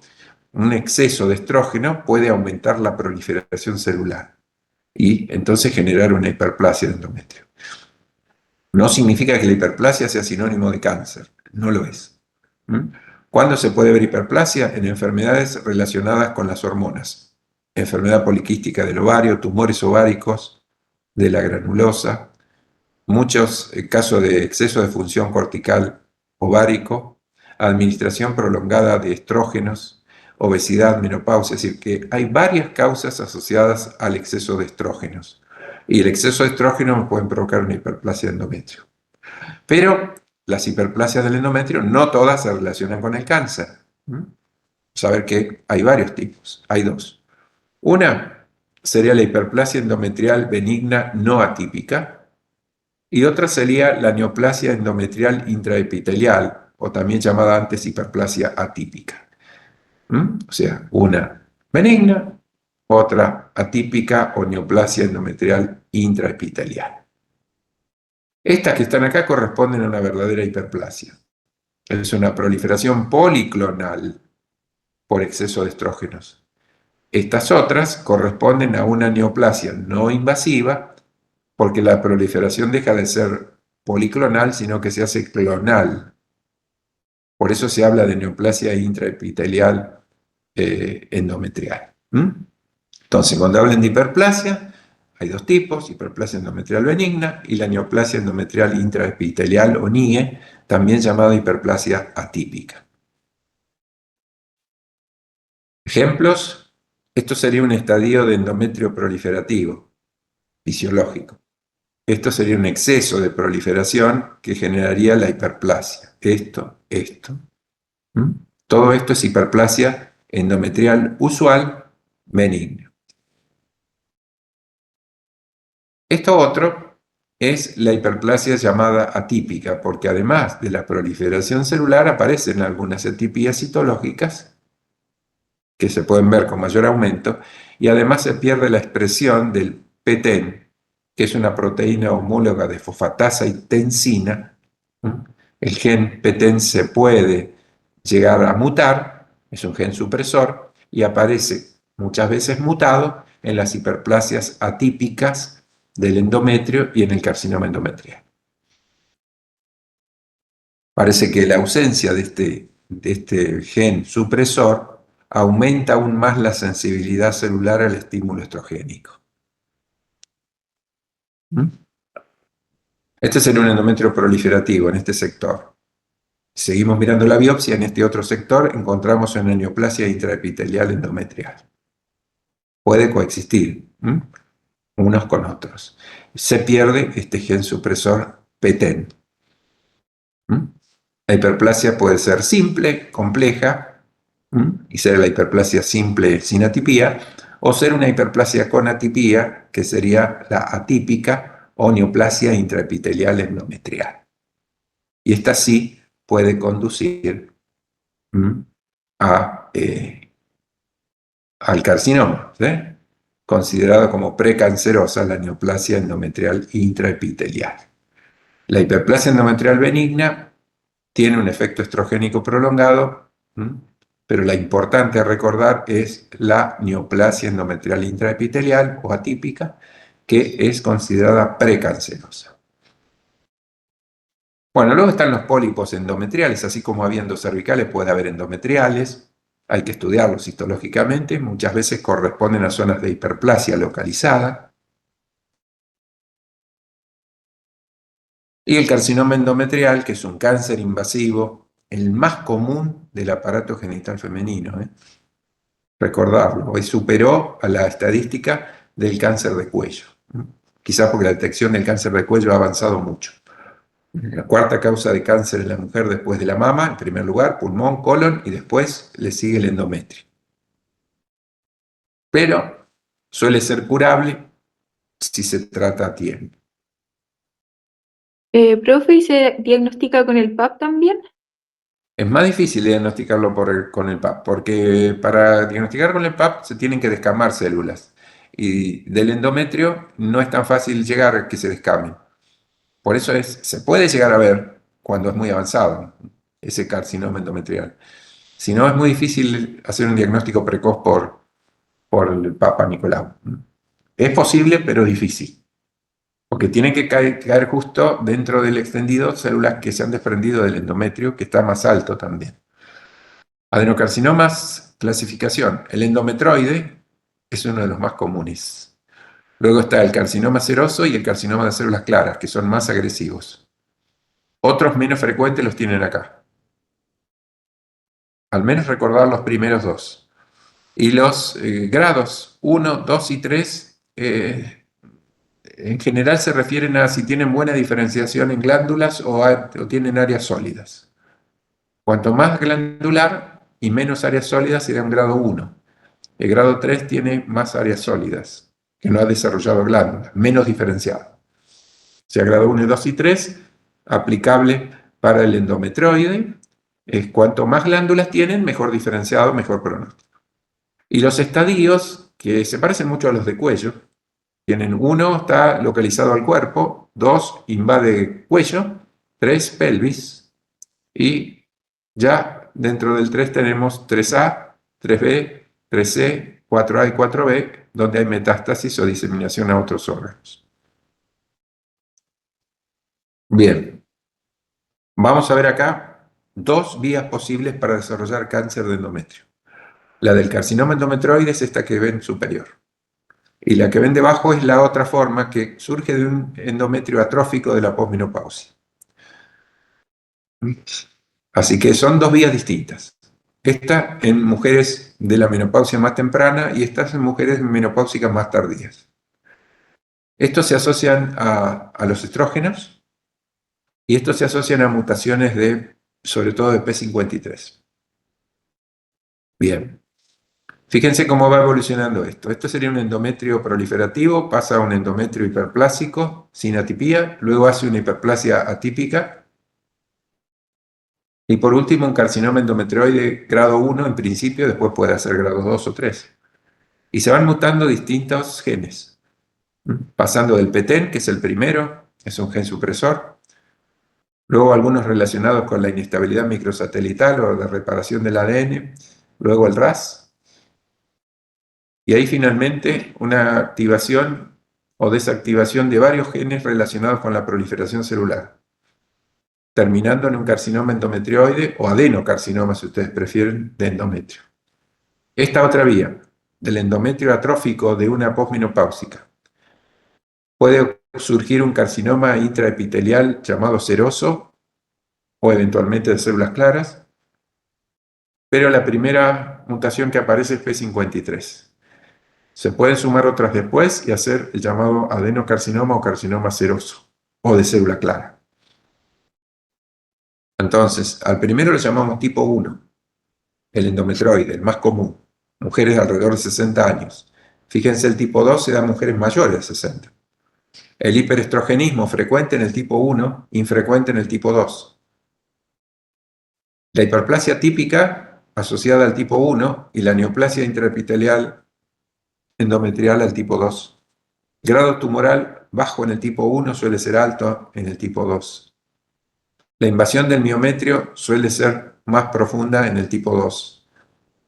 El tipo histológico este es endometrioide y este es seroso de células claras. ¿Cuál es más agresivo? El tipo 2. Alteraciones genéticas, muchas, pero sobre todo recuerden al PTEN, supresor para el tipo 1, mutaciones de PTEN, y para el tipo 2, mutaciones de P53. Ahí tienen toda la cadena del tipo 1, que va de un endometrio proliferativo, la exposición a los estrógenos, y termina en un adenocarcinoma endometrioide, que puede pasar de grado 1 a grado 3. Acá se muta P53, pero recién al final.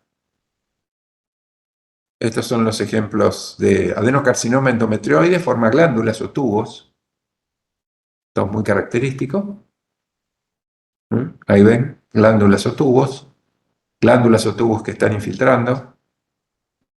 Y este es el tipo 2, donde parte de un endometrio atrófico o bien poliposquístico, hace el carcinoma intraepitelial endometrial, muta P53 y termina en un carcinoma seroso de célula clara. Esta sería la forma inicial y luego esto va a infiltrar el resto de la pared uterina. La citología es mucho peor en el seroso de tipo 2, este último. Fíjense los núcleos mucho más anaplásicos y agresivos. Y también el carcinoma es más agresivo. Luego está el llamado carcinosarcoma, que sería el sarcoma, en realidad es un tumor mulleriano mixto maligno, que hoy se ha visto que en realidad es un carcinoma que tiene una diferenciación hacia sarcoma. Si uno tiene que ver cómo viene esto, viene como carcinoma inicial que se diferenciaría de un sarcoma. Tiene 2 componentes. Por eso se llama carcinosarcoma. Pronóstico malo, depende del grado y de la profundidad de invasión. Y la diferenciación sarcomatosa puede ser homóloga o heteróloga. ¿Qué significa eso? Que puede haber células estromales propias atípicas del útero o pueden aparecer células que no tienen nada que ver con el útero, ser mesenquimales, pueden ser células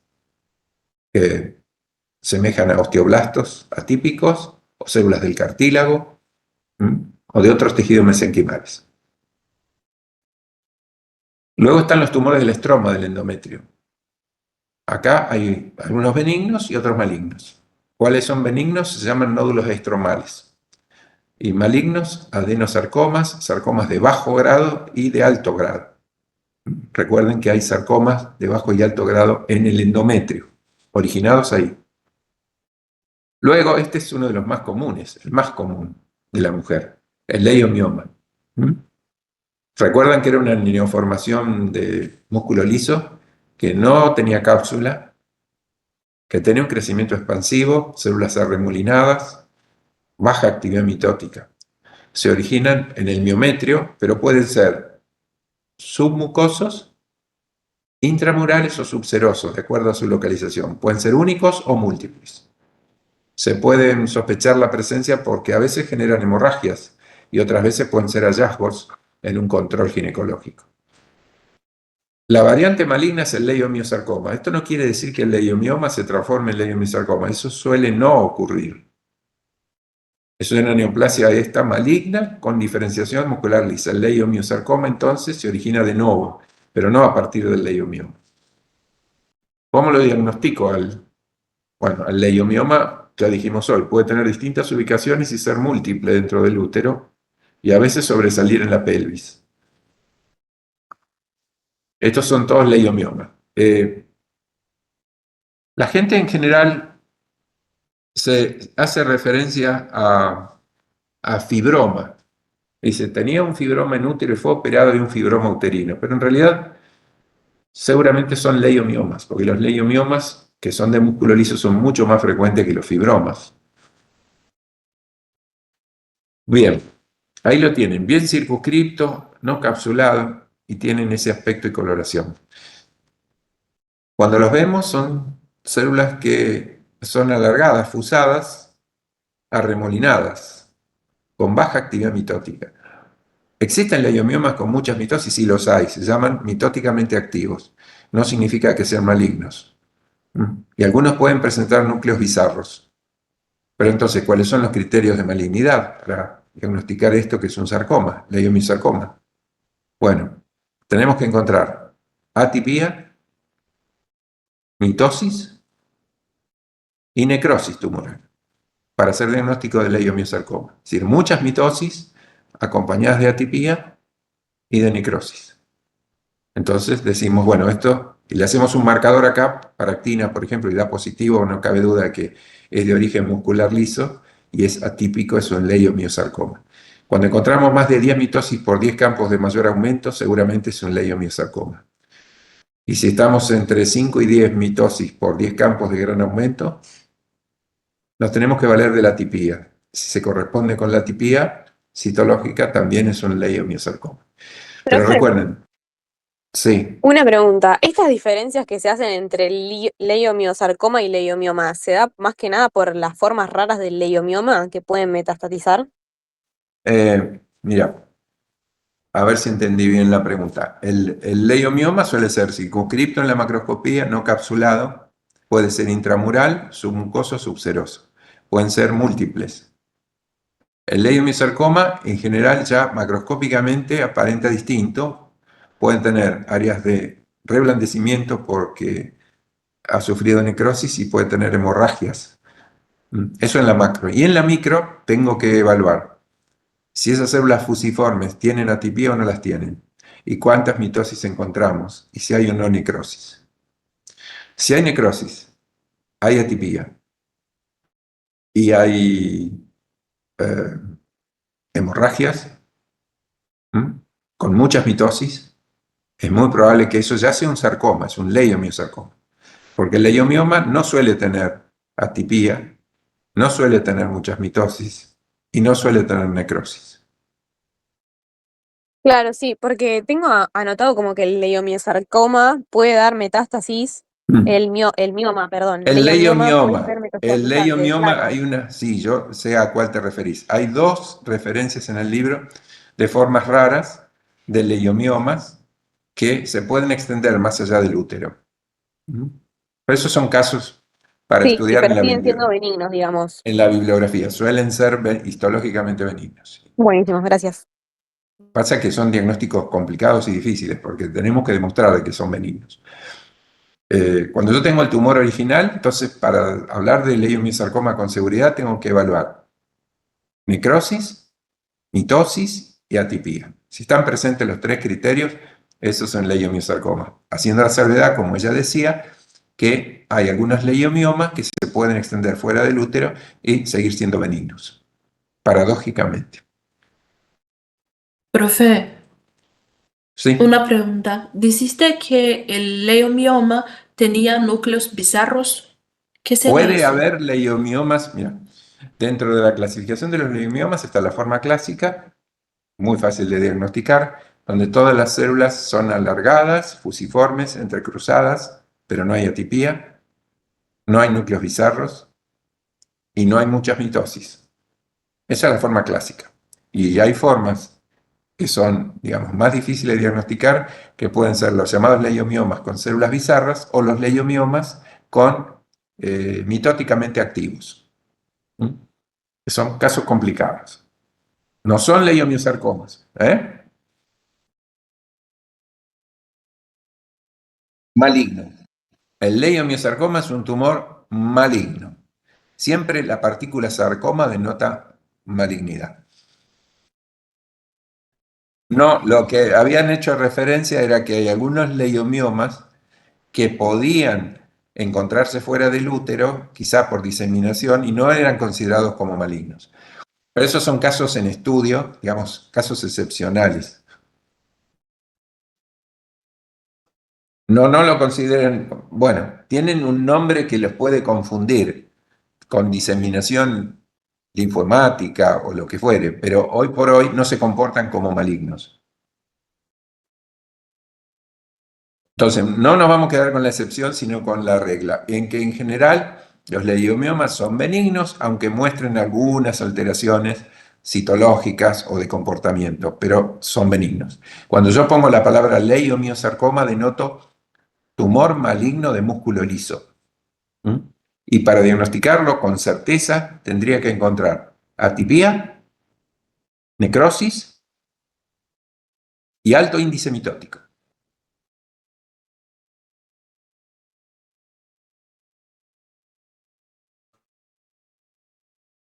No.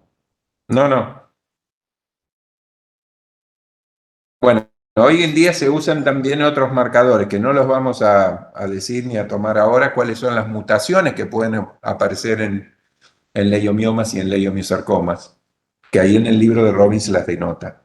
¿Mm? Hay algunas mutaciones compartidas entre los leiomiosarcomas y los leiomiomas. Parecen ser comunes a neoplasias de músculo liso. Pero bueno, eso ya es hilar un poco más fino. Vamos adelante. Lo que finalmente les pongo enfermedad inflamatoria pelviana o EPI, porque es algo común de ver en clínica ginecológica, y es una infección del tracto genital femenino que empieza en vulva y vagina y se disemina a la mayoría de las estructuras del aparato genital femenino. Cursan con dolor pelviano, anexial, fiebre y secreción vaginal. Causas: gonococos, clamidias, Clostridium, puede haber varias causas bacterianas y las consecuencias podrían ser una salpingitis supurativa o foritis. Esto es cuando se compromete trompa, esto es compromiso ovárico, que puede extenderse a ser una forma crónica, hidrosalpins, infertilidad y embarazo ectópico por daño de la trompa. Entonces recuerden la enfermedad inflamatoria pelviana. Acá tenemos, por ejemplo, lo que genera en general, hay una infección ascendente que puede comprometer a todo el tracto genital femenino, formar hasta abscesos tubováricos, y acá, bueno, tienen un aditivo agregado, que es un dispositivo intrauterino, que a veces se puede encontrar también asociado a la introducción de los microorganismos a través de estos instrumentos que puede generar una infección o inflamación extendida a todo el tracto genital. Glosario, bueno, definir menstruación, dispareunia, dismenorrea, metrorragia, ciclo anovulatorio y menopausia. La definición de menopausia acá, bueno, momento en el cese de los periodos menstruales, está bien. Y menstruación, hemorragia genital luego de un ciclo difásico. Dijimos que siempre lo que se pierde en menstruación es un endometrio en etapa secretora final. Esto que ven acá, hasta el final de la presentación, creo que está en el entorno, ¿no? ¿O no? Chequenlo. Sí está en el Está. entorno. Hace que el power sea muy, muy largo. Es todo un capítulo de colpocitología que yo agregué. No lo vamos a dar en detalle porque perderíamos mucho tiempo. Creo que no es problemático para ustedes cómo se estudia el cuello uterino, cómo se obtiene la muestra citológica, ¿no ven? Cómo se procede a la extensión sobre un portaobjetos limpio, general en 3 sectores, la triple toma, endocervix, exocervix y la región vaginal. Cómo se procesa el preparado y colorea para microscopía óptica con la técnica de Papa Nicolau clásica. Cómo se observa. Con mucho detenimiento hay que mirar todo el preparado histológico, entre 100 y 400 aumentos, y tienen que estudiar un número determinado de células, en general entre 8.000 y 12.000 células. Y de ahí, bueno, observar si son superficiales, intermedias, parabasales, cuáles son las células que están. Ahí tienen las superficiales, las intermedias, las parabasales. Las basales no se desprenden normalmente. Y estos serían ejemplos normales de un cuello uterino en la técnica de Papa Nicolau. No sé si de esto ustedes quieren que yo les explique algo más. Creo que es bastante claro lo que se ve en el PowerPoint. Las células secretoras normales cilíndricas, a veces se ven, como ven acá, en forma de perfil, por así decirlo. Recuerden que la citología no es un corte de tejido. Así que como caigan las células, las vemos. Las podemos ver en perfil o las podemos ver amontonadas así como en panal de abejas, de arriba o de abajo. No vemos el perfil, sino serían de frente. Y las pavimentosas que se ven acá. Estas son cilíndricas y estas son pavimentosas, superficiales, intermedias o parabasales. Células del endometrio, como decíamos hoy, se ven solo durante la menstruación o en los días que siguen, dentro de los 10 primeros días de ciclo. Si se ven después de los 10 primeros días de ciclo, ya puede ser un fenómeno patológico. Y si tenemos suerte, las vemos así pequeñas, más pequeñas que las células cilíndricas endocervicales. Otros elementos, leucocitos, histiocitos, flora, lactobacillus Dodderlein, son normales. Y luego encontrar entonces las pavimentosas superficiales, con buen efecto estrogénico, se dice extendido trófico acá, en la primera parte del ciclo, en el estadio proliferativo, digamos, se ven estas células, porque acá, cuando hay estrógeno, las células maduran totalmente. Y estos serían extendidos con menos trofismo, menos estrógenos, hipotróficos o atróficos, donde se ven células profundas. Las anomalías celulares por HPV, los coilocitos, hay varias imágenes de cavitaciones que son los coilocitos, esto sería la biopsia. Luego esta flora cocobacilar, hoy la mencionamos. Las anomalías celulares por tricomonas, ahí se ven bien las tricomonas, ¿las ven? Estos elementos son tricomonas, este y este otro. Y estas son células descamadas del epitelio. Ahí está la tricomona de nuevo, están las clamidias que producen vacuolización en muchas de las células metaplásicas. El virus herpes produce multinucleación, ahí se ve. Los actinomices también se pueden ver, ahí se ven en colonias. Y anomalías celulares que corresponden al SIM. Vamos a ver ahora, estas biopsias, cómo se ven en citología. Estas anomalías que se ven ahí aisladas son propias de un SIL de alto grado. Fíjense aquí abajo y arriba también a la derecha, cómo esos núcleos hipercromáticos y grandes nos están hablando de células con severa discariosis, es la forma de representarlos. Y las anomalías celulares de células malignas, núcleos que han perdido la relación núcleo-citoplasmática, nucleolos prominentes, todo esto que están viendo, son Papanicolau anormales. Bueno, esta es la clasificación que a lo mejor ustedes recuerdan, porque es la clásica de Papanicolau que se ha dejado de usar, que iban de clase 1 a clase 5.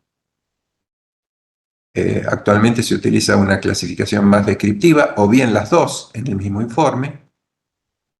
La actual es la de Bethesda, que no cambia mucho la historia, lo único que no va por números, sino con una descripción.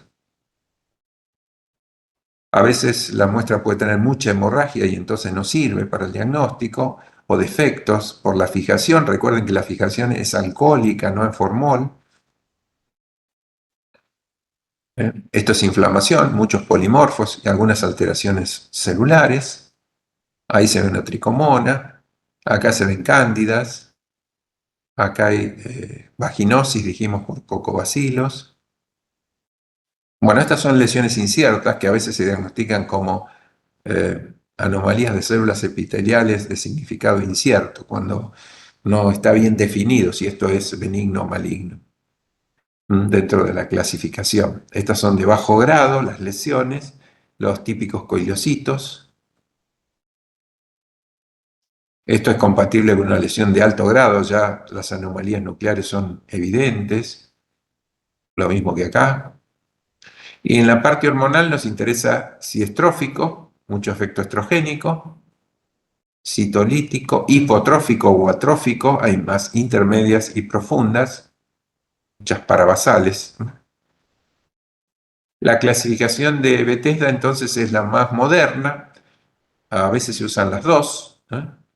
En realidad lo que tiene que hacer es una categorización general, decir si el extendido está normal o no, si hay cambios benignos, si hay anomalías, qué tipo de anomalías, hacerlo descriptivo, esa es la idea. De esta forma podría ser un informe. Y ahí creo que tenemos un panorama al menos de lo que es este trabajo